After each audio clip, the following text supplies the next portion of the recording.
avant tout, on a besoin de se connecter, de multiplier les expériences qui nous font vivre, tout simplement, qui nous font vibrer.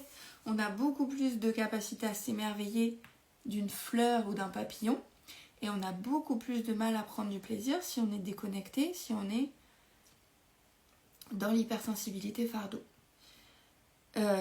Donc les 3 états, c'était ça, c'était soit je m'isole complètement parce que j'ai trop multiplié les trucs qui m'ont fait mal, les expériences douloureuses, soit je m'y prends un peu de travers parce que j'ai envie de me reconnecter, j'ai repris un peu en énergie, donc je vais essayer de demander de l'aide à droite à gauche parce que je vois bien que je retombe à chaque fois.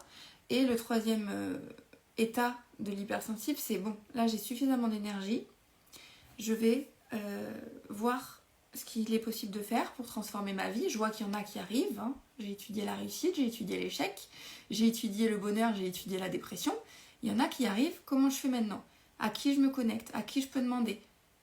Quelles ressources j'ai à ma disposition? Voilà, ça c'est le 3e état, et c'est là où on reprend confiance, on reprend son pouvoir personnel et on prend les choses en main. Donc c'est ça le dialogue intérieur, c'est toutes les expériences négatives qui se sont multipliées, qui nous ont pris de l'énergie, qui nous ont déçus, où on s'est senti rejeté, critiqué, manipulé, où on s'est senti, vous savez, je vous parle beaucoup du sauveur. J'ai tout fait pour les autres, c'est toujours moi qui appelle les autres, qui me met en lien, Voilà, je m'épuise, je donne ma sève, donc je multiplie les expériences douloureuses, au lieu de calmer le juge intérieur et de dire bon, qu'est-ce que je peux faire maintenant pour moi? Je sais pas si tu as accès à ça d'ailleurs quand ton juge intérieur il est très fort. Toutes ces années que j'ai passées dans la culpabilité après l'accident, après pendant le deuil de mon père et tout ça. Non, peut-être qu'à un moment donné t'arrives pas à observer ça parce que t'es trop pris dans le mental, le dialogue intérieur.